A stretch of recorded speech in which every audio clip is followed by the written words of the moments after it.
তো আল্লাহ পাক বলছেন কলমকে তুমি লিখো। তো কলম কথা বলছে, মাযা আকতুব, আমি কি লিখবো? আল্লাহ পাক বলছেন লিখো, কিয়ামত পর্যন্ত যা যা হবে সব লিখে ফেলো। এরপর আল্লাহ রাব্বুল আলামিন লাউহে মাহফুজের মধ্যে একদম from the very beginning till the last day of judgement প্রত্যেকটা কথা লাউহে মাহফুজে লেখা আছে। এমনকি আপনার কার সাথে বিয়ে হবে সেটাও, কয়টা বাচ্চা কাচ্চা হবে সেটাও। তাই এত অস্থির হওয়ার দরকার নাই, রিজিকে যা আছে আসবে ইনশাআল্লাহ। লেখা যদি হয়ে থাকে আসবে না? আসবে ইনশাআল্লাহ, সবর। তো এই জন্য মুমিনদেরকে বলা হয়েছে তোমরা কখনো হতাশ হবে না, কারণ তাকদীর লেখা হয়ে গেছে, হতাশ হওয়ার কোনো কারণ নাই। একটা প্রবণতা আমরা সমাজে দেখছি আত্মহত্যার। ইয়াং জেনারেশনকে আমরা নসিহত করবো যে ভুলেও নিজের জীবনকে বিসর্জন দিতে যাবেন না। আল্লাহ রাব্বুল আলামিন আপনাদেরকে সৃষ্টি করেছেন তার ইবাদত করার জন্য এবং তার জমিনে তার দিনটাকে প্রতিষ্ঠা করার জন্য। হেলায় খেলায় আপনার জীবনটা নষ্ট করবেন না, ঠিক আছে ভাই? আল্লাহ বোঝার তৌফিক দান করেন। তো কলম সৃষ্টি করার পরে কিয়ামত পর্যন্ত সব লেখা হয়ে গেছে। এখন আমাদের এই পৃথিবীতে তো মানুষ ছিল না, ছিল? এদিকে মনোযোগ দেন। এই পৃথিবীতে কি আগে মানুষ ছিল? এই পৃথিবীতে আগে কি ছিল তাহলে বলেন? হ্যাঁ, মাশাআল্লাহ। এই পৃথিবীতে আগে কি ছিল? এখন ওরা নাই? সবার সাথেই কিন্তু একটা করে আছে, কমপক্ষে কয়টা করে? সবার সাথে কমপক্ষে একটা করে। আর কোন কোন জায়গা আছে যেখানে জিনের বড় বড় আকড়া আছে। পৃথিবীতে যে জায়গাগুলো থেকে ইসলাম বিরোধী অপতৎপরতাগুলো চলে, ওখানে জিনের আকড়া বেশি। কথা বুঝতে পারছেন? তো জিন জাতিকে আল্লাহ পাক ধ্বংস করে দিয়েছেন তাদের পাপের কারণে, আল্লাহ দ্রোহিতার কারণে, অবাধ্যতার কারণে। এখন আল্লাহ রাব্বুল আলামিন ইরাদা করলেন পৃথিবীতে আমাদেরকে সৃষ্টি করবেন, মানে মানুষকে সৃষ্টি করবেন। আল্লাহ পাক তার সমস্ত ফেরেশতাদেরকে একত্রিত করলেন। ঘটনাটা কিন্তু খুব ইন্টারেস্টিং। আমি জানি এখানে ওলামায়ে কেরামও আছেন, তবে আমি সবার জন্য প্রযোজ্য হয় এমন কথা বলারই চেষ্টা করছি, কারণ অনেকে হয়তো এগুলো নাও জানতে পারে। তো আল্লাহ পাকের ভাষায় আমি যদি বলি, আল্লাহ রাব্বুল আলামিন বলছেন বা'দা আউযু বিল্লাহি মিনাশ শাইতানির রাজীম ওয়াইয ক্বালা রাব্বুকা লিল মালায়েকা ইন্নী জাঈলুন ফিল আরদি খলিফা। হে নবী মুহাম্মদ সাল্লাল্লাহু আলাইহি ওয়াসাল্লাম, তুমি স্মরণ করো সেই সময়ের কথা যখন আল্লাহ তোমার রব সমস্ত ফেরেশতাদেরকে ডেকে বলেছিলেন যে ইন্নী জাঈলুন ফিল আরদি খলিফা, আমি জমিনে মানে পৃথিবীতে আমার খলিফা পাঠাতে চাই। কি পাঠাতে চাই? আরো জোরে বলেন। আল্লাহ পাক বলেননি পৃথিবীতে মানুষ পাঠাতে চাই, পৃথিবীতে নতুন কোনো মাখলুক পাঠাতে চাই। আমাদেরকে আল্লাহ পাক সম্মানের শব্দে সম্মানিত করেছেন, বিশেষায়িত করেছেন। আমাদেরকে বলেছেন আমরা আল্লাহর খলিফা, আমরা আল্লাহর খলিফা। এখন আমরা আল্লাহর খলিফা, কিন্তু পৃথিবীতে মানুষ খিলাফা শব্দ সহ্য করতে পারে না। হ্যাঁ, কি অদ্ভুত না? এটা কোরআনে কি শেষের দিকে আছে না প্রথম দিকে আছে? সূরা বাকারার একদম শুরুর দিকে 3টা 4টা 5টা পৃষ্ঠা উল্টালে দেখবেন এই একটা আছে। কোরআন তাহলে শুরু থেকে কখনো খুলেও দেখেনি সে ব্যক্তি। প্রমাণ হলো এটা যে খুলেও দেখে না, অথবা দেখলেও সে এড়িয়ে গেছে। আল্লাহ পাক আমাদেরকে বললেন যে পৃথিবীতে আমি আমার খলিফা পাঠাতে চাই। তাহলে আদম আলাইহিস সালামকে আল্লাহ পাক মুহাব্বতের শব্দে, সম্মানের শব্দে বিশেষায়িত করলেন কি বলে? সুবহানাল্লাহ, সুবহানাল্লাহ। আর খলিফা কাকে বলে এটা আমি আপনাদেরকে বোঝাচ্ছি একটা দোয়া থেকে। এই যে গাড়িতে করে আমরা বাসা থেকে আসলাম, যখন কোনো সফরে যাই আমরা একটা দোয়া পড়ি, সুবহানাল্লাযী সাখখারা লানা হাযা ওয়া মা কুননা লাহু মুকরিনিন ওয়া ইন্না ইলা রাব্বিনা লামুনকালিবুন। এতটুকু তো পড়ি নাকি? বা এগুলো পড়তে হবে? বইমেলায় এসেছি শুধু লেকচার শোনার জন্য না, ছবি তোলার জন্য না। আজকে জীবনটা পরিবর্তন করার নিয়ত করে যাইতে হবে, ঠিক আছে ভাই? বই প্রকাশ করা, ছাপানো, বিক্রি করা, লেখা, এর চেয়ে বড় কথা আমার জীবনটা ইলমের আলোয় আলোকিত করা। আমি বই লিখলাম ধরেন একটা, আমার মধ্যে সেই আমল নাই, লাভ নাই। লাভ আছে? আমি বই ছাপাইছি 100, 200, 500, 1000, আমি নিজেই আমল করি না, হবে? আগে আমল জরুরি। ইলমের সাথে আমলটা খুব বেশি জরুরি। আলেম তাকেই বলা হয় যে ইলম অনুযায়ী আমল করে। আল্লাহ পাক বলেন লিমা তাকুলুনা মা লা তাফআলুন, তোমরা এমন কথা কেন বলো যে আমল নিজেরাই করো না? কাবুরা মাকতান ইনদাল্লাহ আন তাকুলু মা লা তাফআলুন, আল্লাহর কাছে সবচেয়ে গর্হিত একটা অপরাধ, তোমরা একটা কথা বলবা কিন্তু আমল করবা না। তো দোয়াটা মুখস্থ করবেন। এই দোয়ার নিচে একটা অংশ আছে, আল্লাহুম্মা আনতা সাহিবু ফিস সাফারি। আমার কথাটা শুনেন, খলিফার অর্থটা বুঝেন। অনেকে তো অনেকভাবে ব্যাখ্যা করে আর কি। আল্লাহুম্মা আনতা সাহিবু ফিস সাফারি, আল্লাহ তুমি এই সফরে আমার সাথী। সফরে বের হওয়ার সময় দোয়া পড়ছি আমরা, আল্লাহুম্মা আনতা সাহিবু ফিস সাফারি, আল্লাহ তুমি এই সফরে আমার সাথী। ওয়াল খলিফাতু ফিল আহলি ওয়া মালি, আল্লাহ আমি তো বাসায় নাই, আমার বাসার আহাল মালের খলিফা হচ্ছে তুমি আল্লাহ। তাহলে খলিফা শব্দটি কি বুঝলেন? আল্লাহ আমার বাসার আহাল মালের খলিফা মানে কি? আমার স্থলাভিষিক্ত তুমি আল্লাহ, আমি ওখানে নাই বাসায়, আমি সফরে বের হয়ে গেছি, আমার স্ত্রী, আমার সন্তান, আমার মাল, আমার জান, এগুলোর দায়িত্ব তোমার, তুমি খলিফা। কত চমৎকার দোয়া। তাহলে পৃথিবীতে আমি আমার খলিফা পাঠাতে চাচ্ছি, তার অর্থ কি? আল্লাহ রাব্বুল আলামিন এই পৃথিবীতে আমাদেরকে তার প্রতিনিধি বানিয়েছেন। সুবহানাল্লাহ, সুবহানাল্লাহ।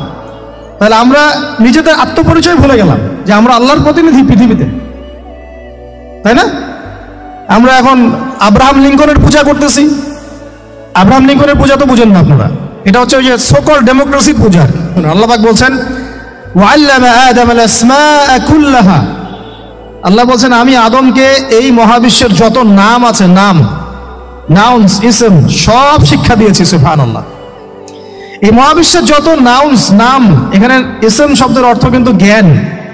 ইসম মানে কি? এখানে জ্ঞান। মহাবিশ্বের যে জ্ঞানগুলো আছে, এই জ্ঞানগুলো আল্লাহ পাক আমাদের আদি পিতাকে শিক্ষা দিয়েছেন। আমাদের আদি পিতাকে আল্লাহ নিজে শিক্ষা দিয়েছেন। সৃষ্টিগতভাবে আমরা জ্ঞানী ছিলাম না, আল্লাহ পাক আমাদেরকে জ্ঞান শিক্ষা দিয়েছেন। আমরা ফিলোসফির বইগুলো খুললে দেখবেন ওখানে বুদ্ধিবাদ নামে একটা মতবাদ আছে। মানে তারা বলে যে মানুষ সৃষ্টিগতভাবেই একজন বুদ্ধিদীপ্ত প্রাণী। এটা ভুল কনসেপ্ট।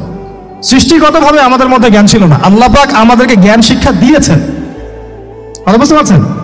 একটা মতবাদ তাদের আছে অভিজ্ঞতাবাদ, মানে মানুষ অভিজ্ঞতা থেকেই শিখে। আরেকটা আছে সমন্বয় মতবাদ, আপনারা তো এগুলো অনেকে পড়েছেন হয়তো। এর বাইরে যে একটা মতবাদ আছে যে আল্লাহ পক্ষ থেকে ওহী ভিত্তিক মানুষ জ্ঞান শিখে, এই মতবাদ কোনো দার্শনিকের বইয়ে স্থান পেল না। কি আফসোস, কি আফসোস। অথচ মুসলিম ঘরের দার্শনিক তারা। আমরাও পড়েছি ভাই 4 বছর, এই কারণে গেলে কি আফসোস। আল্লাহ পাকের ওহীর পক্ষ থেকে যে জ্ঞান আসতে পারে, এইটা কনসেপ্টটাই নাই। অথচ এখানে কোরআনে আল্লাহ পাক বলছেন ওয়াল্লামা আদামাল আসমাআ কুল্লাহা, আমি আল্লাহ আদমকে সমস্ত নাম শিক্ষা দিয়েছি। সুবহানাল্লাহ। এরপরে এই যে জ্ঞান আদম আলাইহিস সালামকে আল্লাহ পাক শিক্ষা দিলেন, এর ফলশ্রুতিতেই আল্লাহ পাক বললেন যে ওয়াইজ কুলনা লিল মালাইকা উসজুদু লি আদম, হে ফেরেশতারা তোমরা এখন আদমকে সিজদা করো। কি ফেরেশতাদেরকে দিয়ে আল্লাহ পাক আমাদের পিতাকে সিজদা করালেন কিসের মানদণ্ডে? কিসের কারণে? জ্ঞানের কারণে।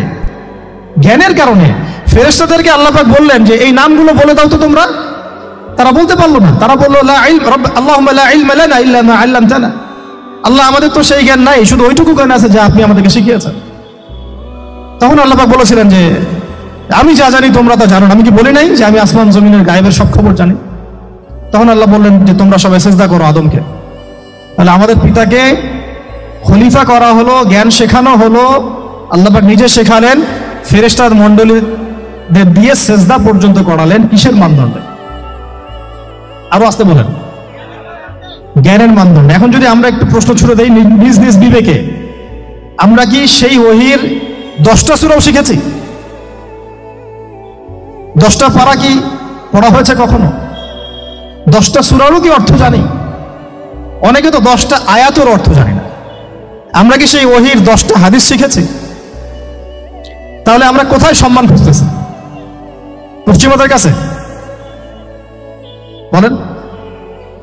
সত্যি সবচেয়ে আফসোস লাগে আমার একটা জিনিস, যে মুসলিমরা আমরা এখন আমাদের আত্মপরিচয় ভুলে যাচ্ছি, আর আল্লাহ পাক আমাদেরকে যেখানে সম্মান রেখেছেন ওইখানে সম্মান না খুঁজে আমরা অন্যের দাসত্বের সম্মান খুঁজতেছি। আল্লাহ আমাদেরকে বোঝার তৌফিক দান করেন। এটা অজ্ঞতার কারণে হচ্ছে। আমাদের কাজ তাদেরকে সচেতন করা বা তাদেরকে মেসেজ পৌঁছে দেয়া। আমরা উগ্র পন্থা অবলম্বন করব না, আমরা হিকমার সাথে প্রজ্ঞার সাথে মানুষকে বোঝানোর চেষ্টা করব। এগুলো বোঝানোর অংশ। এখন আচ্ছা আরেকটা কথা আপনাদেরকে বলি, একটা কথা আমি মাঝখানে মিস হয়ে গেছে। এই যে আল্লাহ পাক আমাদেরকে খলিফা করে পাঠিয়েছেন, খলিফার কাজ কি, প্রশ্ন না? আমাদের কাজ কি তাহলে? এই কাজটা আল্লাহ পাক আবার ব্যাখ্যা করেছেন সূরা সদের মধ্যে। কোন সূরায়? সূরা সদ। সদ নামে একটা সূরা আছে, সূরা ইয়াসিনের আগে পরে পাবেন। তো এখানে আল্লাহ পাক আরো একজন নবীকে তার খলিফা বলেছেন। সেই নবীর নাম দাউদ আলাইহিস সালাম। কি নাম? আর দাউদ আলাইহিস সালাম কিন্তু এই জেরুজালেম থেকে, যেখানে এখন ওই জায়নিস্টরা বোম্বিং করে আর কি, নিরীহ মুসলিমদেরকে হত্যা করে বিগত 70 বছর থেকে, ওই জেরুজালেম থেকে কিন্তু দাউদ আলাইহিস সালাম বিশ্ব শাসন করেছিলেন। তার পরবর্তীতে তার সন্তান সুলাইমান আলাইহিস সালামও কিন্তু ওখান থেকেই বিশ্ব শাসন করেছিলেন। আর এখনকার বনু ইসরাইল দাবিদার এই জায়নিস্টরা, তারাও কিন্তু ওই ফিকিরি করছে, ওখান থেকে তারা বিশ্ব শাসন করতে চায় এবং তারা মনে করে তাদের একজন মাসিহ আসবে, সেই মাসিহ আসলে তারা বিশ্ব শাসন করবে। আমরা সেই মাসিহের নাম জানি মাসিহুদ দাজ্জাল। কি নাম? এই দাজ্জালকে ওরা ওদের সত্য মাসিহ মনে করে, আমরা জানি হচ্ছে মিথ্যা ভণ্ড প্রতারক মাসিহ, অথচ ওরা মনে করে এটা হচ্ছে সত্য মাসিহ। এই জায়গায় তারা ধোঁকা খাচ্ছে। অথচ সত্য মাসিহ হচ্ছেন ঈসা আলাইহিস সালাম, যিনি আবার শেষ জামানায় আসবেন এবং তার হাতেই এই মাসিহুদ দাজ্জাল মারা যাবে এবং তারপরে পুরো বিশ্বে আবার ওই খিলাফা কায়েম হবে। ওই যে খলিফা, ওটা সারা বিশ্বে কায়েম হবে, এই টাউন হলও বাদ যাবে না ইনশাআল্লাহ। এটা মানুষ মানতে চাচ্ছে না, কিন্তু মানুষ না মানলে কি? আল্লাহ পাকের নকশায় সব আঁকা আছে কখন কি হবে। কে কে কল্পনা করেছিল যে আজকে আপনারা বসে এখানে দিনের আলোচনা করবেন? হ্যাঁ, কল্পনা করা যায় তো? যে শব্দগুলো আপনারা বলছেন এগুলো বললেই তো নাই গায়ে, এখন বলছেন। কেউ কি কল্পনা করেছিল যে হঠাৎ করে এমন একটা সময় চলে আসতে পারে? কেউ কিন্তু কল্পনা করেনি, আল্লাহ পাকের নকশায় ছিল। এখানে আমাদের একটা আফসোসের কথা, এখানে মাস্টারমাইন্ড আল্লাহ রাব্বুল আলামিন। প্রকৃত মাস্টারমাইন্ড কে? আমরা ক্রেডিট নেওয়ার প্রতিযোগিতায় ব্যস্ত হয়ে আছি এখন, কার কত ক্রেডিট নেওয়া যায়। এখানে একক ক্রেডিট পাওয়ার যোগ্য কেউ না, সমস্ত ক্রেডিট কার? আল্লাহ রাব্বুল আলামিন। এটা আল্লাহর সাথে গাদ্দারি করতে যায় না, তাহলে ভুলে যান।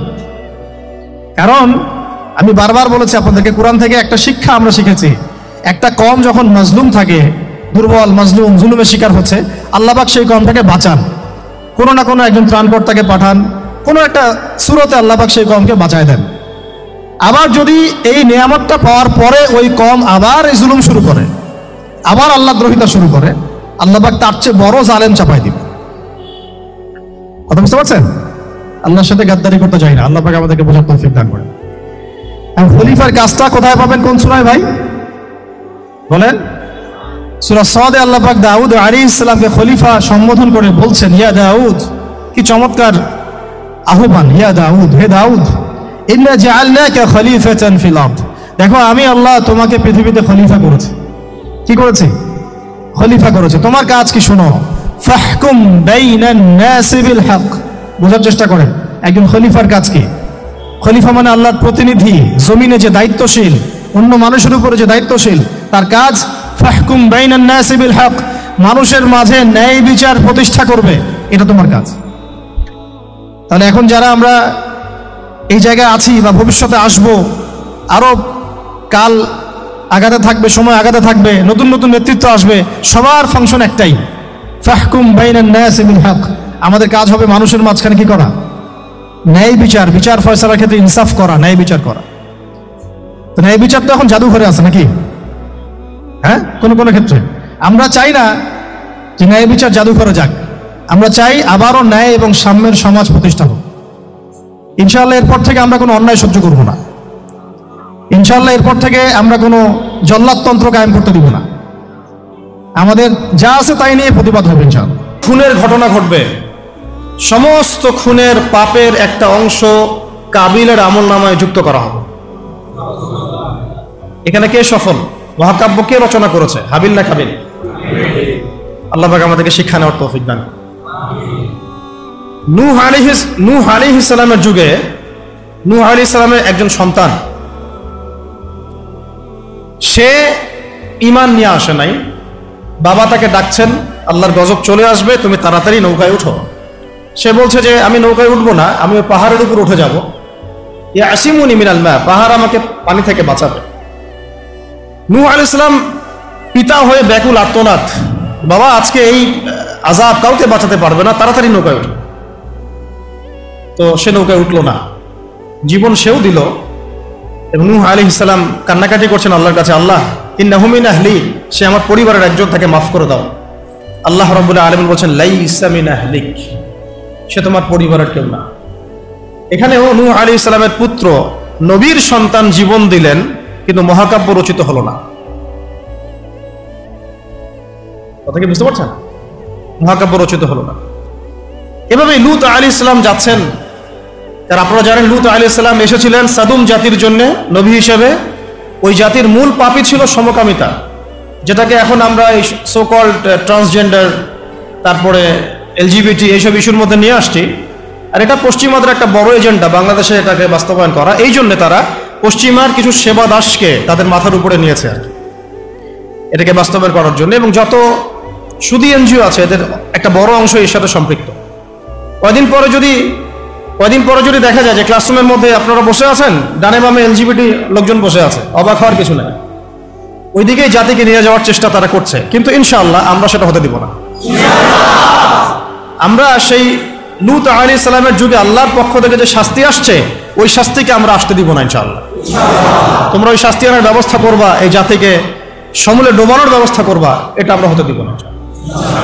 লূত আলাইহিস সালাম দাওয়াতের কাজ করেই যাচ্ছেন, তাদের কওম সেটা শুনছে না।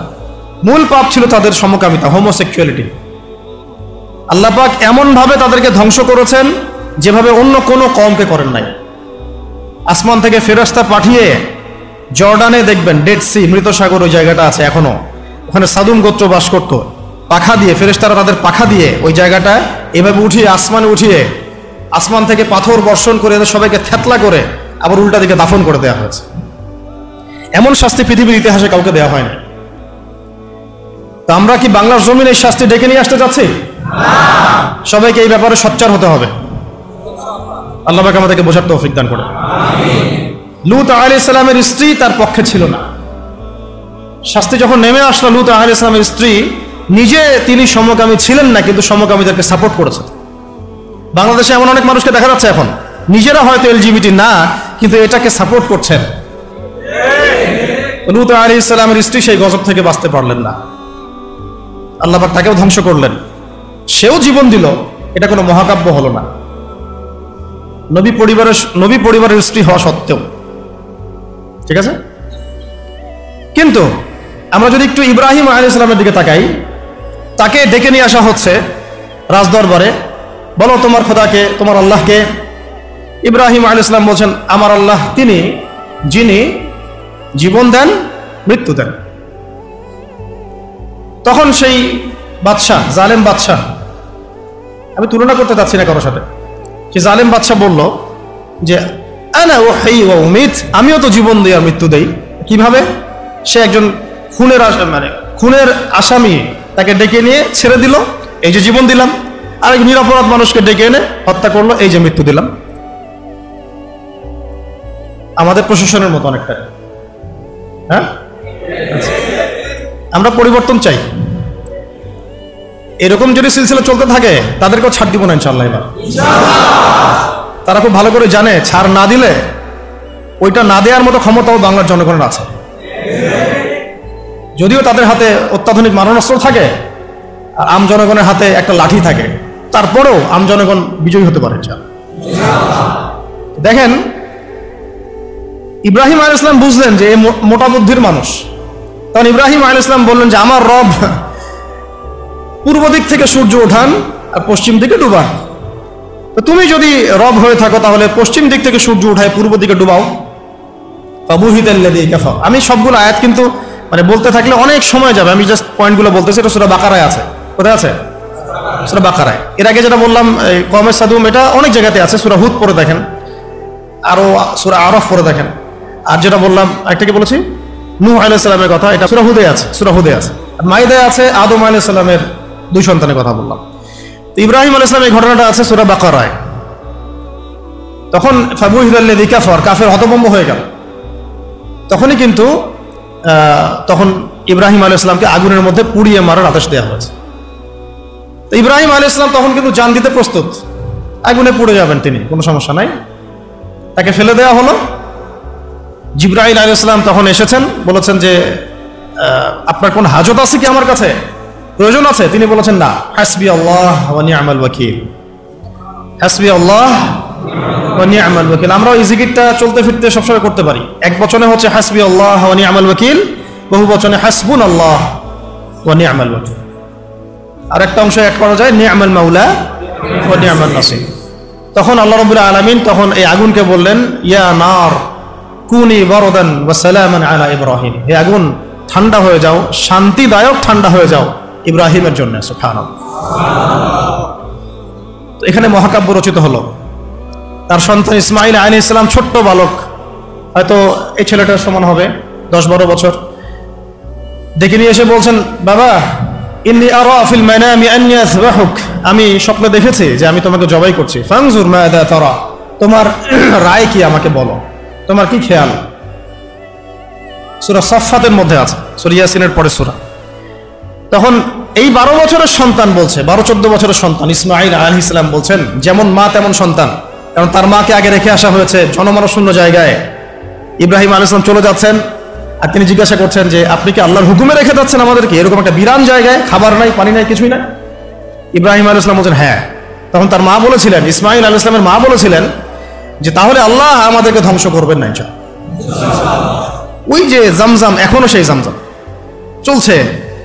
আপনার কোনো রোগ আছে, সেই জামজামের পানি ওই শেফার নিয়াতে পান করেন, শেফা হয়ে যাবে ইনশাআল্লাহ।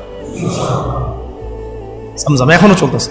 ওই যে সাফা থেকে মারওয়া, মারওয়া থেকে সাফা, সাফা থেকে মারওয়া, মারওয়া থেকে সাফা, এটা আপনি না করলে আপনার হজ উমরা কিছুই হচ্ছে না। আল্লাহ বা কিয়ামত পর্যন্ত সেই স্মৃতি রেখে দিয়েছেন। সুবহানাল্লাহ। ওই বাইতুল্লাহ এখনো। তো সেই সন্তান বলছে, ইয়া আবাতি, হে আমার বাবা, ইফআল মা তুমার, আপনাকে আল্লাহ পাক যে আদেশ করেছেন তাই করেন। সাতাজিদুনি ইনশাআল্লাহু মিনাস সাবিরিন, ইনশাআল্লাহ আপনি আমাকে ধৈর্যশীল পাবেন। মায়ের সন্তান, মা হাজেরার সন্তান। এখানে ছুরি চালানো হচ্ছে, কিন্তু গর্দান কাটছে না। জান্নাতি এক প্রাণী চলে আসলো, তাকে কুরবানি করা হলো, তাই না? সেই কুরবানির স্মৃতি আমরা এখনো ঈদুল আজহায় সেটাই করছি, হজে সেটাই করছি, কিয়ামত পর্যন্ত সেটা চলতে থাকবে। এখানে জীবন দেওয়ার প্রত্যয়টা মহাকাব্যে পরিণত হয়েছে, হয় নাই? আমি বুঝাতে চাচ্ছি যে আমরা আমাদের জান মাল ইজ্জত সময় শ্রম যে বিলিয়ে দিব, দিন শেষে কোনো মহাকাব্য রচিত হয় নাকি আমরা এটা শুধু একটা স্রেফ দুনিয়াবি একটা ঘটনায় পরিণত হয়, এটার পার্থক্য যেন বুঝতে পারে। বুঝতে পারছেন? না হলে কিন্তু অনেক সময় দেখা যাবে আমাদের ভালো প্রচেষ্টাও ইনভেইন হয়ে গেছে। আল্লাহ না করুন, আল্লাহ না করুন। সূরা ইউসুফ পড়েন, ওখানেও দেখবেন ভাইয়েরা ষড়যন্ত্র করে ভাইকে কুয়ায় ফেলে দিল, নির্দোষ নিরপরাধ। যেমন নির্দোষ নিরপরাধ বহু মানুষকে তুলে নিয়ে পড়া আয়না ঘরে ফেলে দিয়েছেন। একেবারে নির্দোষ, একেবারেই নিরপরাধ, না কারো ডানে আছে না কারো বামে আছে। কিছু মানুষ অনলাইনে ভাইব সৃষ্টি করে দিল যে ওরা হচ্ছে জঙ্গি, ওরা হচ্ছে খারেজি, ওরা হচ্ছে উগ্রবাদী, ওরা হচ্ছে কি আদনানি গোষ্ঠী। হ্যাঁ, এইসব শব্দ আসছে না? এই মানুষগুলোর জন্য আমাদেরকে হ্যারাসমেন্টটা পোহাতে হচ্ছে। এখানে আমি বলি না যে সরাসরি তাগুত দায়ী, ওদের তো একটা সিলসিলা আছেই, যারা যারা এই কয়েকটা ওয়ার্ড ইউজ করে ওদেরকে ট্রেস করা। যেমন ইসলাম কায়েম, আল্লাহর জমিন আল্লাহর দিন কায়েম, ইসলামের শরিয়া প্রতিষ্ঠা, খেলাফত প্রতিষ্ঠা, দাওয়াতের সাথে জিহাদ, এই যে কিছু ট্রেসিং ওয়ার্ড আছে আর কি। তারা মনে করে এই ওয়ার্ডসগুলো যারা ইউজ করে তারা মনে হয় এলিয়েন, তারা মনে হয় এলিয়েন, তারা ইসলামের কিছুই বুঝে না, আমরাই সব বুঝি। এরা হচ্ছে একটা নতুন ইসলাম শিখাচ্ছে নাকি, এটা নাকি একটা উগ্রবাদী ইসলাম, নাউযুবিল্লাহ। অথচ এই শব্দগুলো নবী সাল্লাল্লাহু আলাইহি ওয়াসাল্লাম আমল করে দেখান নাই। নবী সাল্লাল্লাহু আলাইহি ওয়াসাল্লাম আল্লাহর জমিন আল্লাহর দিন কায়েম করেন নাই, তিনি দাওয়াতের সাথে জিহাদ করেন নাই, তিনি কি ইসলামী খিলাফা কায়েম করেন নাই? হ্যাঁ, তিনি কি কাফের মুশরিকদের সাথে এই বদর উহুদ খন্দকে ছিলেন না? তিনি কি শাহাদাতের তামান্না মানুষের মধ্যে ঢোকান নাই, জাগ্রত করেন নাই?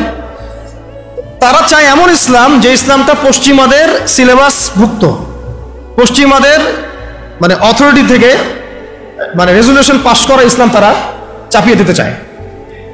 কথা বুঝতে পারছেন? পশ্চিমাদের বুঝ অনুযায়ী ওদের রেজুলেশনে পাস হওয়া ইসলাম তারা বাংলার জমিনে পাস করতে চায়।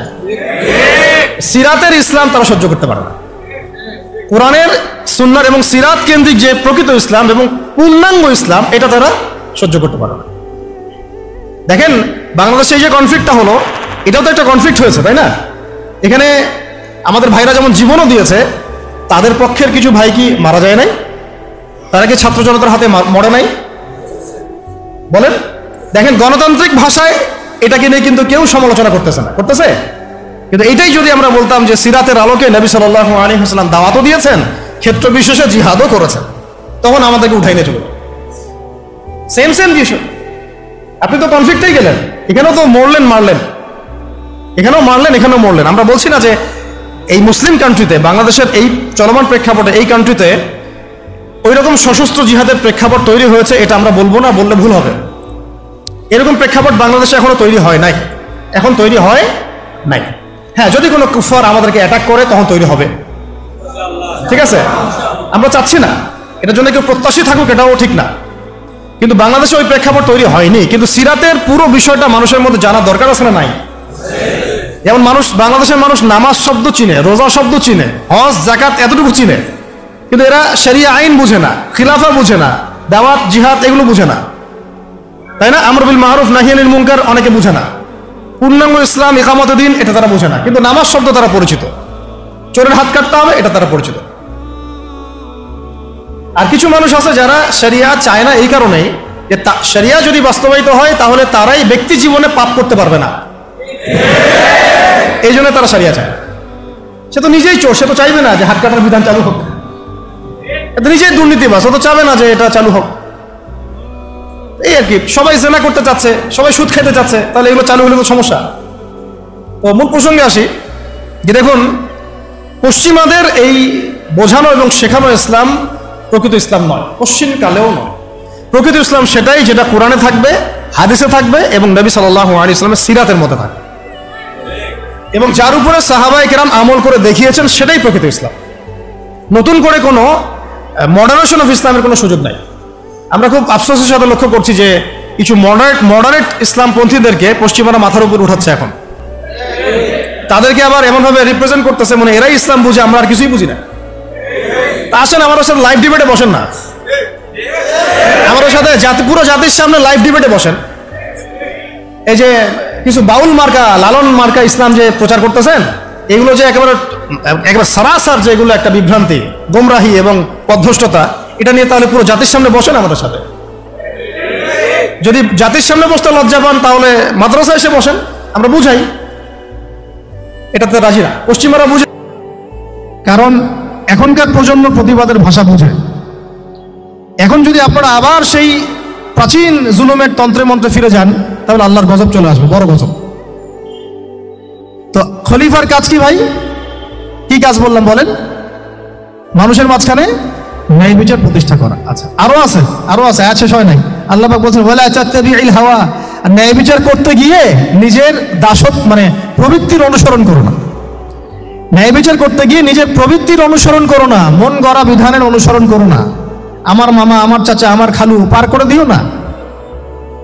প্রবৃত্তির অনুসরণ মানে কি? মন যাচাই তাই করো না।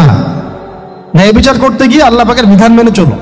কারণ সূরা মাইদাতে আল্লাহ পাক বলেছেন আয়াত নাম্বার 44, 45, 47-এ, ওয়া মান লাম ইয়াহকুম বিমা আনজালাল্লাহ ফাউলাইকা হুমুল কাফিরুন, যারা আল্লাহ পাকের হুকুম অনুযায়ী বিচার ফয়সালা করে না তারা কাফির। 45-এ গিয়ে আল্লাহ বলছেন ওয়া মান লাম ইয়াহকুম বিমা আনজালাল্লাহ ফাউলাইকা হুমুল ফাসিকুন, যারা আল্লাহ পাকের বিধান অনুযায়ী বিচার ফয়সালা করে না এরা ফাসিক, পাপাচারী। 47 নম্বর আয়াতে গিয়ে আবার বলছেন ওয়া মান লাম ইয়াহকুম বিমা আনজালাল্লাহ ফাউলাইকা হুমুজ জালিমুন, যারা আল্লাহর হুকুম বিধান অনুযায়ী বিচার ফয়সালা করে না এরা জালেম। তো কাফেরও বলেছেন আল্লাহ, ফাসিকও বলেছেন, জালেমও বলেছেন। তাহলে বিচার ফয়সালা করার ক্ষেত্রে আল্লাহ পাকের বিধানকে সর্বোচ্চ অগ্রাধিকার দিতে হবে, নিজের প্রবৃত্তির অনুসরণ করা যাবে না। যদি করে তাহলে কি হবে? ইউদিল্লাকা আন সাবিলিল্লাহ, তাহলে এটা তোমাকে আল্লাহর রাস্তা থেকে সরাই নিয়ে যাবে। এর ফলে কি হবে? জেনে রাখো ইন্নাল্লাযীনা ইউদিল্লুনা আন সাবিলিল্লাহ লাহুম আযাবুন শাদীদ বিমা নাসু ইয়াউমাল হিসাব। এটা পরে দেয়, নিশ্চয়ই যারা আল্লাহ পাকের সরল পথ থেকে বিচ্যুত হয়ে গেছে তাদের জন্য কাল কিয়ামতের মাঠে আছে আযাবুন শাদীদ। আযাবুন শাদীদ মানে কঠিন কঠিন যন্ত্রণাদায়ক শাস্তি, এই কারণে যে তারা কিয়ামতের দিনটাকে ভুলে গিয়েছে। শাদীদ এর অর্থটা কি এটা বোঝার জন্য আপনাকে সূরা হাদীদ পড়তে হবে। কোন সূরা? আসলে কোরআন একটা কোরআনের আয়াতগুলো হচ্ছে আকাশের তারার মতো। তারা দেখবেন আকাশের, তারা দেখাও সুন্নত।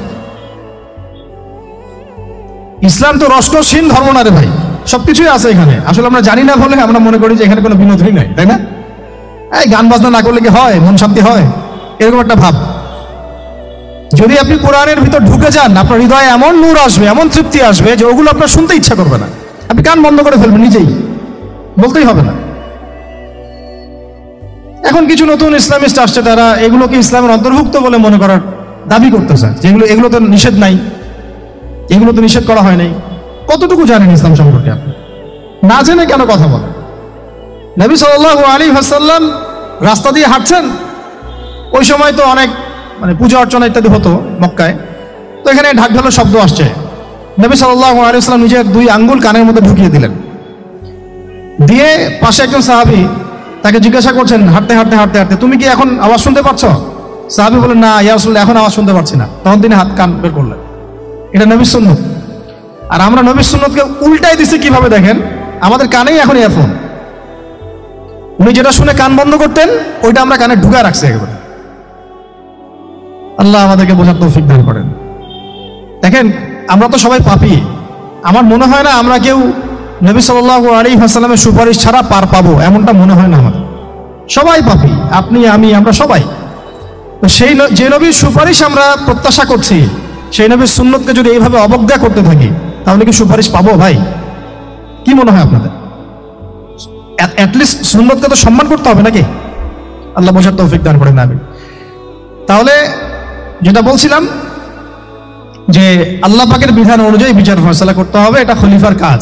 ন্যায় বিচার করতে হবে মানুষের মাঝখানে, এবং নিজের প্রবৃত্তির অনুসরণ করা যাবে না, তাহলে আল্লাহর পথ থেকে দূরে সরাই দিবে। এখানেই বললাম, শরীয়ত বুঝতে গেলে আপনাকে কোন সূরা পড়তে হবে? সূরা হাদীদ। আকাশের তারার কথা কেন বললাম? যে আকাশের তারাগুলো যদি মেলাতে পারেন, দেখবেন বিভিন্ন শেপ তৈরি হয়। প্রত্যেকটা তারার অবস্থানের গাণিতিক একটা ব্যাখ্যা আছে। যারা অ্যাস্ট্রোনমি নিয়ে পড়াশোনা করেন তারা জানেন, এগুলা সবাই জানবেন না। প্রত্যেকটা তারাকে আল্লাহ পাক এত সূক্ষ্মভাবে স্থাপন করেছেন যে যদি একটু সামান্য একটু ডানে বামে এগুলো সরে যায়, মহাবিশ্বের এই স্থিতিশীলতা নষ্ট হয়ে যাবে। এবং এটার কসমও আল্লাহ পাক কোরআনে করেছেন সূরা ওয়াকিয়ার মধ্যে। কোন সূরা? সূরা ওয়াকিয়াতে আল্লাহ পাক বলেছেন, ফালা উকসিমু বিমাওয়াকিইন নুজুম, আমি তারার অবস্থান স্থলের স্থিতির কসম করে বলছি। আল্লাহ পাক এর কসম করেছেন। কত গুরুত্বপূর্ণ জিনিস, ঠিক আছে? তো পরেরগুলো বললাম না। সূরা হাদীদ কেন পড়বেন? সূরা হাদীদ আল্লাহ পাক বলেছেন যে ওয়ানজালনাল হাদীদা ফীহি বাসুন শাদীদ। এই যে শাদীদ বুঝাতে গিয়ে হাদীদে আসছে। আল্লাহ পাক বলছেন যে আমি আল্লাহ পৃথিবীতে আসমান থেকে লোহা নাজিল করেছি। অবাক করার বিষয় না? লোহার খনি খুঁজতেছেন আপনারা মাটির নিচে, তাই না? আল্লাহ পাক বলছেন আমি লোহা নাজিল করেছি। আনজালনা, ঠিক যেমন ইন্না আনজালনাহু ফি লাইলাতুল কদর, আমি লাইলাতুল কদরে কোরআন নাজিল করেছি, আসমান থেকে নাজিল হয়েছে, তাই না? এরকমই ওয়ানজালনাল হাদীদা, আমি হাদীদ লোহা নাজিল করেছি। ফীহি বাসুন শাদীদ, যে লোহার মধ্যে আছে কঠিন শক্তি আছে না? আয়রন যে অণু পরমাণুগুলো, এগুলোর শক্তি সবচেয়ে বেশি না? কেমিস্ট্রিতে আপনারা পড়েছেন। তাহলে এখন আল্লাহ পাক বলছেন কিয়ামতের দিন তাদের জন্য আযাবুন শাদীদ, যারা আল্লাহ পাকের খলিফার দায়িত্ব পালন করবে না, যারা খলিফার দায়িত্ব পেয়েও ন্যায় বিচার করবে না, ইনসাফ করবে না, প্রবৃত্তির অনুসরণ করবে, ঠিক আছে, আল্লাহর পথ থেকে বিচ্যুত হয়ে যাবে, তাদের জন্য কিয়ামতের মাঠে এই শাস্তি আছে। তাহলে আমরা কি খলিফা শব্দ বুঝতে পারলাম? আমাদের পিতা যে খলিফা, এটা কি বুঝতে পারলাম? তাহলে এখন বলেন তো, প্রত্যেক নবী কি আল্লাহর খলিফা ছিলেন না? ছিলেন কি না? প্রত্যেক নবী কি আল্লাহর বিধান দিয়ে বিচার ফয়সালা করেন নাই? মানুষের মাঝখানে ইনসাফ করেন নাই? ন্যায় বিচার প্রতিষ্ঠা করেন নাই? এরপরে সাহাবায়ে কেরামের যুগে তারা কি ন্যায় বিচার প্রতিষ্ঠা করেন নাই? তাহলে হঠাৎ করে কি হলো বিশ্ববাসীর মধ্যে যে একেবারে কোরআন হাদিস এর মৌলিক বিষয়গুলো এগুলো সব পাশ কাটিয়ে আমরা মানব রচিত বিধানগুলোর দিকে চলে গেলাম? রহস্যজনক না বিষয়টা? এটা হচ্ছে দাজ্জালীয় একটা শাসন আসতেছে সামনে। দাজ্জাল নিজেকে খোদা বলে দাবি করবে, সে সমস্ত মানব জাতিকে বুঝাবে যে সেই খোদা, নাউযুবিল্লাহ। সে অনেক ভেলকি দেখাবে, মানুষকে তার দিকে টেনে নিয়ে আসবে। এমনকি সে এক হাতে জান্নাত এক হাতে জাহান্নাম নিয়ে ঘুরবে। নবীজি বলেছেন, যে তার জান্নাতে প্রবেশ করবে ওটাই তার জাহান্নাম, আর যে তার জাহান্নামে প্রবেশ করবে সেটাই হচ্ছে জান্নাত। তাহলে পুরো বিশ্ববাসীকে আল্লাহ থেকে দূরে সরিয়ে একটা গডলেস ওয়ার্ল্ডে রূপান্তরিত করার একটা তৎপরতা চলছে, লক্ষ্য করতেছেন না? এটা মূলত আপকামিং যে দাজ্জালীয় সভ্যতার ভবিষ্যৎবাণী নবীজি করেছেন, এই দিকেই ওয়ার্ল্ড যাচ্ছে আস্তে আস্তে আস্তে আস্তে ওই দিকে যাচ্ছে। তবে নবীজি এটাও বলেছেন সাল্লাল্লাহু আলাইহি ওয়াসাল্লাম যে আমার উম্মতের মধ্যে একটা তাইফা, একটা দল, কিছু মানুষ সবসময় হকের উপর অটল থাকবে ইনশাআল্লাহ, কিন্তু তাদের সংখ্যা হবে খুব কম। এখন আমাকে আপনারাই বলেন যে ওই হকের উপর অটল থাকতে হলে আমার সেই জ্ঞান লাগবে কি লাগবে না? বলেন। যেই জ্ঞান আমাদের পিতাকে শেখানো হয়েছে, দেখবেন প্রত্যেকটা মানুষের মধ্যে কিছু প্রতিভা আছে, সৃজনশীলতা আছে, আছে না? একটা বুদ্ধিদীপ্ত একটা তাড়না মানুষের ভিতরে কাজ করে। এটা কোত্থেকে আসছে জানেন? আমাদের পিতার ডিএনএ থেকে আসছে, আমাদের পিতার ডিএনএ থেকে। আমরা কিন্তু সবাই তার সন্তান।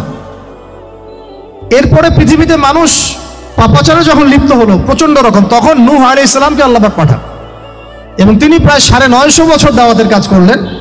40টা বা 80টা পরিবার ইসলাম কবুল করলো। তখন আল্লাহ পাক এই মুমিনদেরকে বাদ দিয়ে সবাইকে গারদ করে দিলেন, ধ্বংস করে দিলেন। মানে আমরা যারা পৃথিবীতে এখন বেঁচে আছি, যে আপনি, আমি, আপনাদের নাম আমি জানি না, আমরা যারা বেঁচে আছি, আমরা কিন্তু কোনো না কোনো ভাবে ওই 40 বা 80 পরিবারের সন্তান। আমরা আত্মীয়, কিন্তু আমরা সবাই কিন্তু আত্মীয়, জানেন? 40টা বা 80টা পরিবার বাদ দিয়ে বাকি সব মানুষকে আল্লাহ পাক ধ্বংস করে দিয়েছিলেন নূহ আলাইহিস সালামের মহাপ্লাবনে। ঘটনা জানেন না? 40 বা 80টা পরিবারকে বাদ দিয়ে বাকি সবাইকে আল্লাহ পাক ধ্বংস করেছেন ওই মহাপ্লাবনে। তাহলে এখন এই বিশ্বে যত মানুষ আছে তারা কয়টা পরিবারের সন্তান? ওই 40-80। আমরা কোনো না কোনো ভাবে একে অপরের আত্মীয় হই। মুসলিম অমুসলিম সবাই, মুসলিম অমুসলিম সবাই। আমরা যে অসাম্প্রদায়িকতার কথা বলি না, এই শব্দটাকে ভালো অর্থে নেওয়া যায়। কি অর্থে? অন্যান্য ধর্মাবলম্বী মানুষ যারা, তারা তাদের ধর্ম স্বাধীনভাবে পালন করবে, কোনো সমস্যা নাই। আমরা তাদের এই কাজে বাধা দিতে যাব না। একইভাবে আমরা আমাদের ধর্ম স্বাধীনভাবে পালন করব, তারা এখানে কোনো বাধা দিতে পারবে না। সিম্পল। তারা তাদের উৎসব তাদের মতো পালন করবে, আমরা আমাদের উৎসব আমাদের মতো পালন করব। না আমি মূর্তি পাহারা দিতে যাব, আর না আমি মূর্তি ভাঙতে যাব। সিম্পল। আমি পাহারাও দিতে যাব না, ভাঙতেও যাব না। সিম্পল। আমরা কি কুরবানিতে তাদেরকে বলতে পারবো ভাই আসেন আমার বাসায় দাওয়াত খান? এটা হয় কখনো? লাকুম দীনুকুম ওয়ালিয়া দিন। আপনাদের দিন আপনাদের, আমাদের দিন আমার। সিম্পল। এই অর্থে ঠিক আছে, কিন্তু সব ধর্ম মিলে যে নতুন ধর্ম বানানোর চেষ্টা করা হচ্ছে বাংলাদেশে, এটা ঠিক নাই। এটা শুভঙ্করের ফাঁকি। সব ধর্ম মিলে নতুন ধর্ম করার কোনো সুযোগ নাই। আমরা সবাই এক পরিবারের সন্তান। এখন আমাকে বলেন, নূহ আলাইহিস সালামের একটা ছেলে ছিল, নাম জানেন? কি নাম বলেন? কে? না না, মাশাআল্লাহ। কয় ছেলে ছিল তার? হ্যাঁ, না, মূলত 4জন সন্তান থেকে বড় বড় 4টা গোত্র সৃষ্টি হয়েছে। শাম এক সন্তানের নাম কি? এটাকে কেন্দ্র করে এই যে সিরিয়ান কন্টিনেন্টে, পুরো প্যালেস্টাইন, সিরিয়ান, অ্যারাবিয়ান কন্টিনেন্টে যত মানুষ, তার বংশধর। ঠিক আছে? হাম, একটা সন্তানের নাম হাম। এখান থেকে আফ্রিকার যে কালো কালো মানুষগুলো সব তাদের বংশধর। একটা হচ্ছে ইয়াফাস, ইউরোপিয়ান যারা সাদা চামড়া, সব এদের বংশধর। আরেকটা যে কেনান। এই ছেলেটা কি বলেছিল? বাবা ডাকছে, নৌকায় আসো তাড়াতাড়ি, নৌকায় আসো তাড়াতাড়ি, না হলে আজকে আল্লাহ পাক আযাব দিয়ে ধ্বংস করে দিবেন। সে নবীর সন্তান হওয়ার পরেও আল্লাহ প্রদত্ত ওহীর জ্ঞানকে মূল্যায়ন না করার কারণে ধ্বংস হয়ে গেল। আর ওই 40টা বা 80টা পরিবার নাজাত পেল কিভাবে? আল্লাহর পক্ষ থেকে নাজিলকৃত ওহীর জ্ঞানকে প্রাধান্য দিয়ে আনুগত্য করে। তাহলে কোন জ্ঞানকে আমরা প্রাধান্য দিব ভাই? আমি বলছি না যে আমরা দুনিয়াবী জ্ঞানগুলোকে শিখবো না, ওই প্রসঙ্গে আমি একটু পরে আসছি, যে আমরা শিখবো এবং কিভাবে শিখবো, কতটুকু শিখবো। আগে এই অংশটুকু শেষ করি। ঠিক একইভাবে আপনারা কি আদ জাতির নাম জানেন? আদ, সামুদ।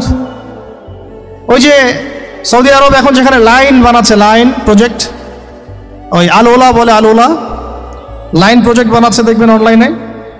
ওই জায়গা দিয়ে নবী সাল্লাল্লাহু আলাইহি ওয়াসাল্লাম তাবুক যুদ্ধের সময় গিয়েছিলেন।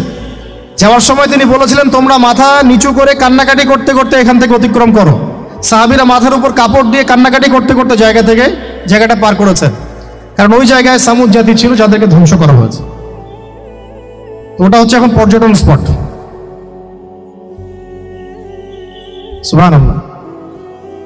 তো আদ এবং সামুদ জাতিকে আল্লাহ পাক ধ্বংস করলেন, কিন্তু তাদেরকে করেন নাই যারা ওহীর জ্ঞানকে প্রাধান্য দিয়েছিল। ইব্রাহিম আলাইহিস সালাম কোন জ্ঞানের বদৌলতে আল্লাহকে চিনলেন? মানব রচিত জ্ঞান নাকি আল্লাহর পক্ষ থেকে নাযিলকৃত জ্ঞান? বলেন। মুসা আলাইহিস সালাম কোন জ্ঞানের বদৌলতে ফিরাউনের মতো এই যে কি বলবো প্রতাপশালী একজন শাসকের সামনে দাঁড়িয়ে বুক ফুলিয়ে ইসলামের দাওয়াত দিলেন? কোন জ্ঞানের আলোকে? ওহীর জ্ঞান। আর ওহীর জ্ঞান যখন নাজিল করা হয়েছে তখন তিনি দোয়াটা পড়ছিলেন, রব্বি ইশরাহ লি সাদরি ওয়া ইয়াসসির লি আমরি ওয়াহলুল উকদাতাম মিন লিসানি ইয়াফকাহু কওলি। প্রত্যেক নবী, ইউসুফ আলাইহিস সালাম কারাগারে 12 বছর থেকেছেন। কত বছর?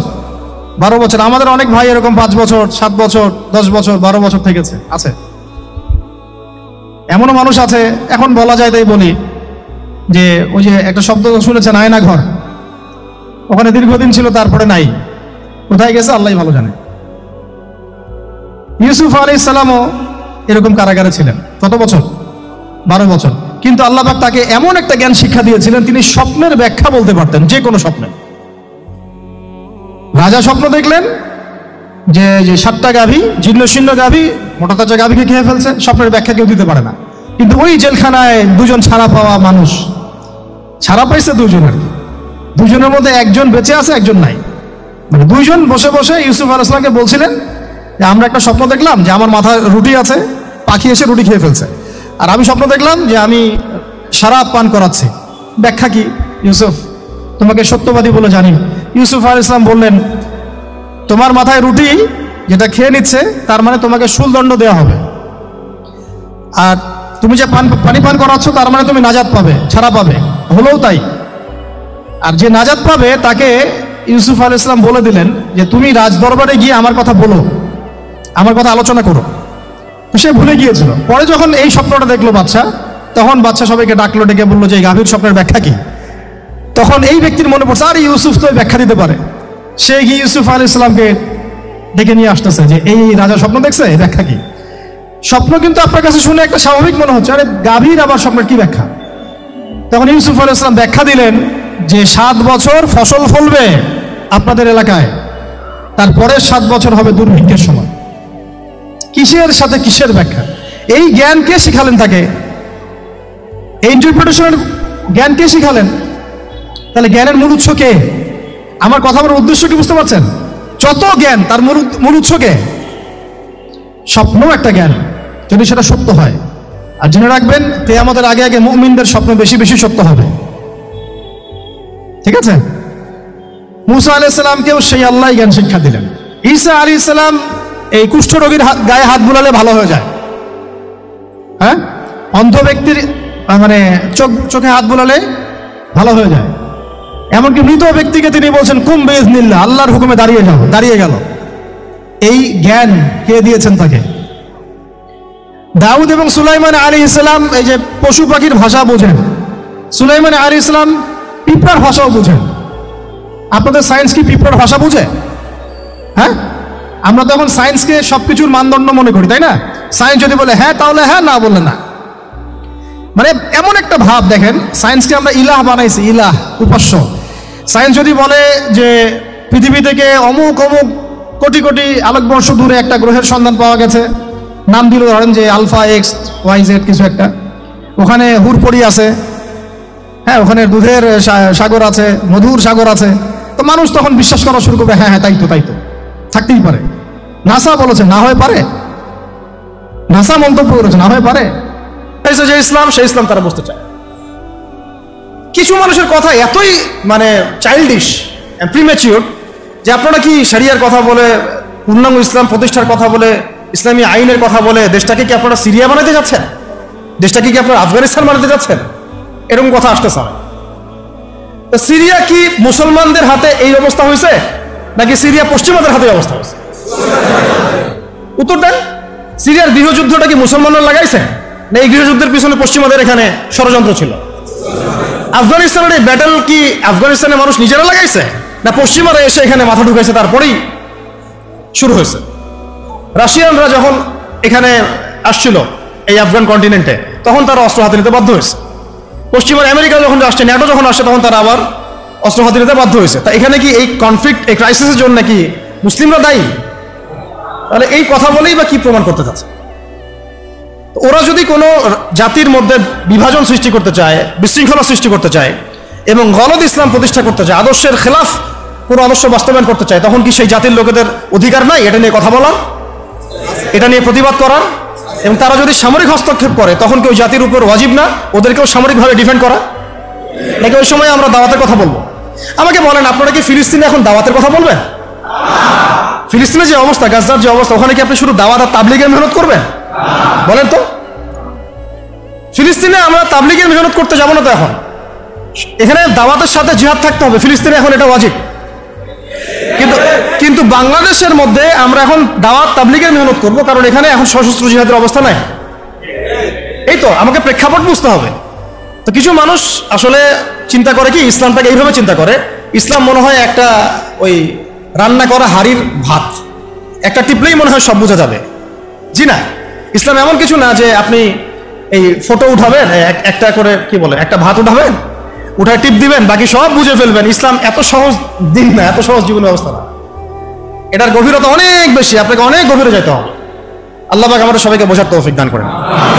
ইসলাম বুঝতে হবে কোরআনের আলোকে, সুন্নাহর আলোকে, নবীর সিরাতের আলোকে, সাহাবায়ে কেরামের বুঝের আলোকে।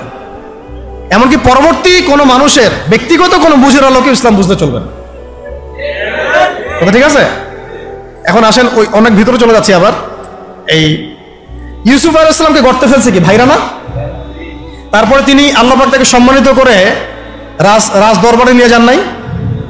রাজ দরবারে যাওয়ার আগে তাকে 12 বছর জেল খাটতে হয়েছে। কত বছর? কোনো অপরাধ ছিল তার? মেয়েরা, কিছু মেয়ে তার সাথে খারাপ কাজ করতে চাচ্ছিল, তাই না? তাই না? দেখেন, ইউসুফ আলাইহিস সালামের আমরা বাহ্যিক সৌন্দর্য নিয়ে কথা বলি সবাই। ইউসুফ আলাইহিস সালাম খুব সুন্দর ছিলেন দেখতে, তাই না? অর্ধেক সৌন্দর্য তাকে দেয়া হয়েছে। আমাদের নবীজি বলেছেন, মেরাজের রাতে আমি ইউসুফ আলাইহিস সালামের সাথে সাক্ষাৎ হয়েছে, এটা তো জানেন। তো তিনি বলেছেন যে ইউসুফ আলাইহিস সালামকে পৃথিবীর মানে মানুষের মধ্যে যে সৌন্দর্য, এর অর্ধেক দেয়া হয়েছে। একজন সাহাবী আবার একটা চমৎকার মন্তব্য করেছিলেন যে ইউসুফ আলাইহিস সালামের সৌন্দর্য দেখে হাত কেটেছে মেয়েরা, তাই না? মনে আছে তো? হাত কেটেছে মেয়েরা। আর আমাদের নবী সাল্লাল্লাহু আলাইহি ওয়াসাল্লামের চেহারা মোবারকের নূর দেখে জান দিয়েছে সাহাবীরা, তাই না? বদরের মাঠে। তো ইউসুফ আলাইহিস সালাম কোনো অপরাধ করেন নাই, তারপরেও জেনার অপরাধে তাকে থাকতে হইল। আর আমাদেরকে তো মাশাআল্লাহ মানে বিনা অপরাধে কত কিছু করতে হইল।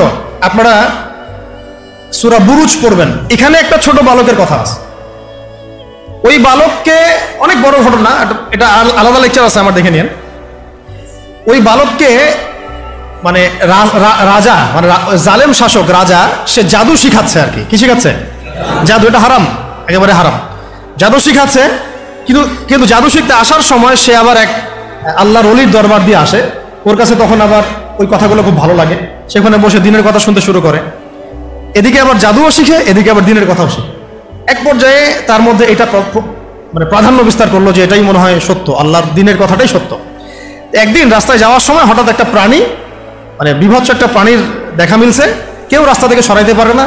তখন সে চিন্তা করলো যে আজকে আমি পরখ করে দেখবো যে এই জাদুকরের এলেমটা বেশি কার্যকর, এই আল্লাহর ওলির এলেমটা বেশি কার্যকর।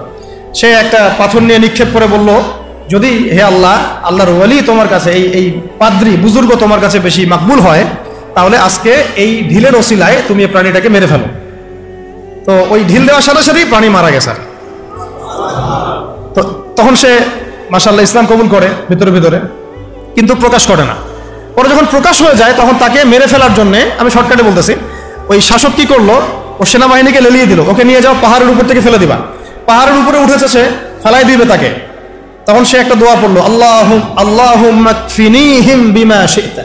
দোয়াটা শিখে নেবেন, আল্লাহুম্মা কফিনিহিম বিমা শি'তা। আমরা এই দোয়াগুলো করতাম, আল্লাহুম্মা কফিনিহিম বিমা শি'তা, আল্লাহুম্মা ইন্না নাজআলুকা ফি নুহুরিহিম ওয়া নাউযু বিকা মিন শুরুরিহিম, ইয়া মুনজিলাল কিতাব সারিআল হিসাব ইহজিমুল আহজাব, আল্লাহুম্মা হজিমহুম ওয়া জালজিলহুম। এগুলোর যে ইফেক্ট, এটা আমরা নিজের চোখেই দেখেছি। ঠিক আছে? এই দোয়াগুলো শিখবেন। তো সে দোয়া করলো, আল্লাহুম্মা কফিনিহিম বিমা শি'তা, তো তাকে তো ফেলাতে পারলোই না, বরং ওরাই নিচে পড়ে গেছে। সে হেঁটে হেঁটে রাজদরবারে আসছে, কি হলো, তোমাকে মারতে পাঠালাম, কি সমস্যা, কিভাবে আসলা, এইভাবে। আর আবার পাঠাইছে সেনাবাহিনী, যা একে সমুদ্রের মাঝখান থেকে ফেলে দিবা, ওই সাগর থেকে ফেলে দিবা। ওই সাগরের মাঝখানে নিয়ে যাওয়া হলো, ওখানেও সে আবার দোয়া করছে, আল্লাহুম্মা কফিনিহিম বিমা শি'তা।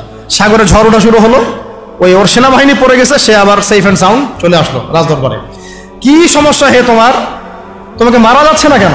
এই ছেলেটাকে বাদশা বলতেছে যে তুমি কে হে, মারা যাচ্ছে না কেন? তো সে বলছে, দেখেন, আপনি যদি আমাকে মারতেই চান তাহলে আমি যেটা বলি সেটা করেন। কি সেটা? আপনি রাজ্যের সমস্ত মানুষকে জড়ো করেন, করে আমাকে খেজুর গাছের সাথে বেঁধে দিবেন, দিয়ে আমার ধনুক থেকে একটা তীর বের করবেন, তীরটা বের করে সবার সামনে এইভাবে নিশানা লাগায় বলবেন, বিসমিল্লাহি রব্বি হাযাল গোলাম। মানে হচ্ছে আমি এই ছেলেটার রবের নামে তীর নিক্ষেপ করছি। কি বুঝলেন? আমি এই ছেলেটার রবের নামে তীর নিক্ষেপ করছি।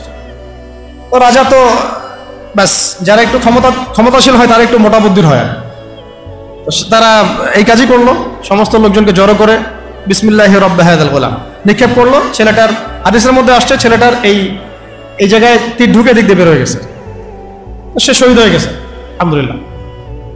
এমন এই দৃশ্যটা দেখার পরে ওইখানে উপস্থিত সব মানুষ ইনস্ট্যান্ট দেন লা ইলাহা ইল্লাল্লাহ এটা সাক্ষী দিয়ে মুসলিম হয়ে গেছে। তাহলে মহাকাব্য রচিত হলো। তো তখন এই রাজা তো মাথা খারাপ, আরে একজনকে নিয়ে পারি না এবার সবাই। তখন ওইখানেই গর্ত খোঁড়া হয়েছে, গর্ত খুঁড়ে সবাইকে আগুনের মধ্যে নিক্ষেপ করা হয়েছে। এই ঘটনার নাম আসহাবুল উখদুদ। আসহাবুল, সূরা বুরুজের মধ্যে পাবেন। মহাকাব্য রচিত হয় না। ওই সময় এক মায়ের একটা সন্তান, হ্যাঁ, মা লাফ দিবে আগুনে, কিন্তু সন্তান আছে, সে হেজিটেট ফিল করতেছে। ওই যে সন্তান, এই দুধের বাচ্চা তখন কথা বলে উঠে যে মা তুমি চিন্তা করো না, মা তুমি চিন্তা করো না, তুমি লাফিয়ে পড়ো আগুনে, ইনশাআল্লাহ আগুনের পরেই জান্নাত আছে।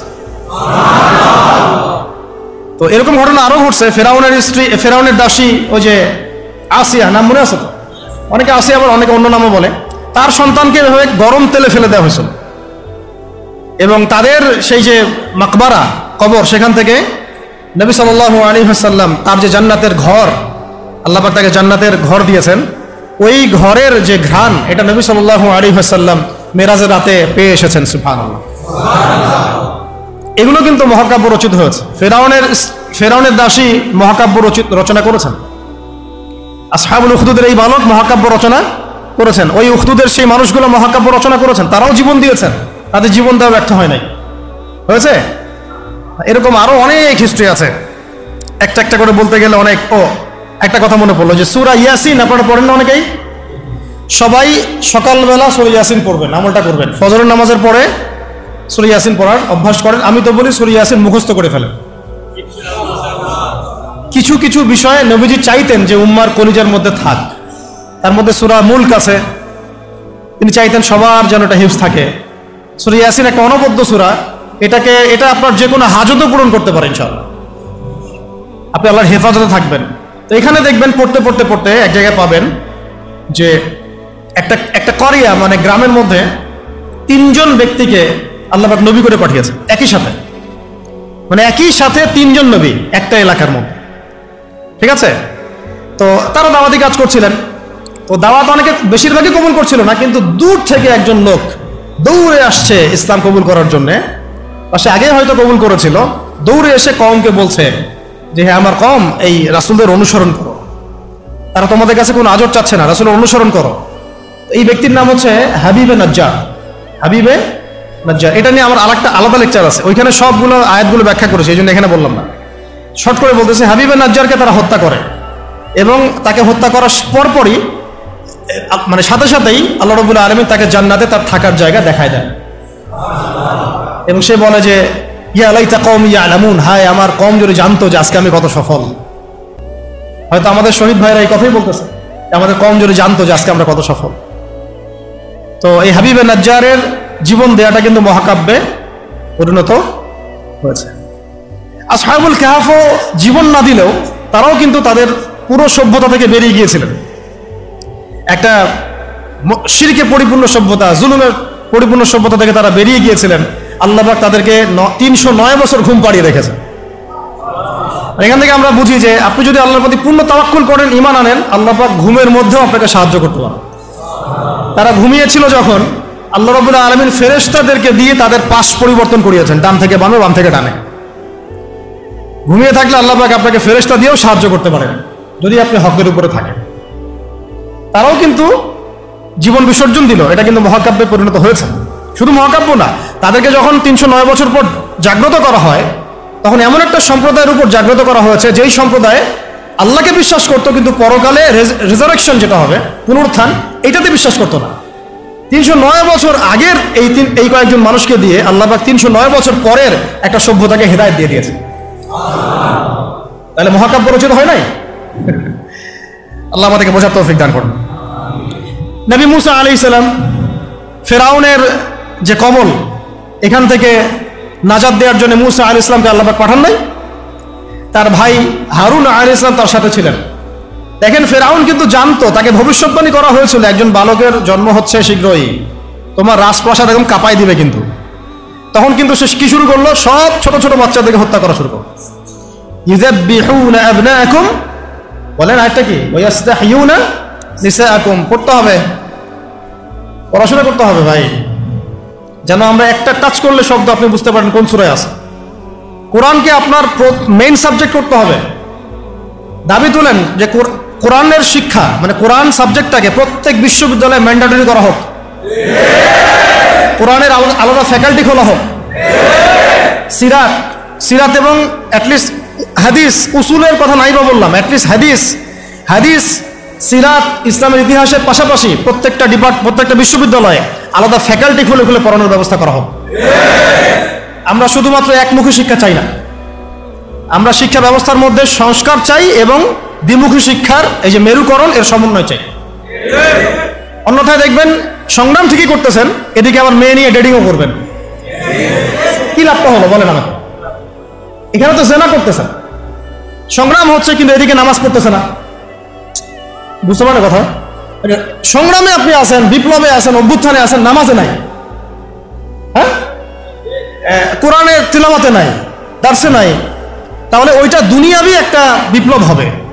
আপনার চেতনার মধ্যে দুনিয়া দুনিয়া দুনিয়া থাকবে, কিন্তু আখিরাতের কোনো চেতনা থাকবে না। আমি এখান থেকে আস্তে আস্তে এখন শেষের দিকে আসতেছি, আপনাদেরকে দেখাবো কিছু মানুষের রচিত মহাকাব্য যারা দুনিয়ার উদ্দেশ্যে মহাকাব্য রচনা করেন নাই, শুধুমাত্র এক আল্লাহকে রাজি খুশি করার জন্য করেছেন, এবং কিয়ামত পর্যন্ত মানুষ তাদেরকে মনে রাখবে। এতক্ষণ যেগুলো বললাম সেগুলো তো কোরআনিক অনেক, মানে নবীদের ঘটনা থেকে বললাম, এবং কি কিছু কিছু ভিতরের ঘটনা থেকে বললাম। এই পার্টটা একটু মনোযোগ দিবেন। তার আগে আমি মুসা আলাইহিস সালামের কথা শেষ করে নেই। মুসা আলাইহিস সালামকে হত্যার চেষ্টা করা হয়েছিল, তার মা তাকে সিন্ধুকে ভাসিয়ে দিয়েছিলেন, মনে আছে? ফেরাউনের স্ত্রী, সে ওই সিন্ধুক থেকে বাচ্চা নিয়ে মুসা আলাইহিস সালামকে নিয়ে ফেরাউনের ঘরে ঢুকলো। যেই বাচ্চাকে মারার জন্য এতগুলো বাচ্চাকে ফেরাউন হত্যা করলো, সেই বাচ্চাকে বড় করলেন আল্লাহ রাব্বুল আলামিন সেই ফেরাউনের বাসায়।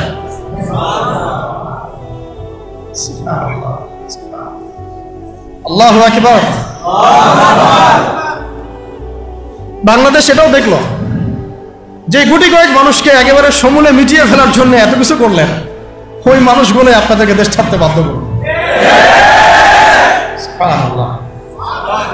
দেখেন, আমি কিছু চিন্তা করি মাঝে মাঝে, যেই শাহবাগ থেকে আপনারা নবীকে গালি দিয়েছেন, হ্যাঁ, যেই শাহবাগ থেকে নাস্তিকতার আন্দোলন হয়েছে, ওই শাহবাগ থেকে এবার আওয়াজ উঠেছে খেলাফত। যেই শাহবাগ থেকে কি হলো কয়দিন আগে, এই আপনারা ইসলামপন্থী হুজুরদেরকে, মানে দাড়ি টুপি বলা মানুষদেরকে বললেন যে এরা সমাজের শত্রু, এরা রাজাকার, এরা অমুক, এরা থমুক। ওখান থেকে, ওই বিশ্ববিদ্যালয়গুলো থেকে, শাহবাগ থেকে আওয়াজ উঠলো, তুমি কে আমি কে, রাজাকার। দেখছেন আল্লাহ রাব্বুল আলামিনের কৌশল? দেখছেন, মানে ফলাফল আসবেই, আল্লাহ রাব্বুল আলামিন একটু ডিলে করেন বাস।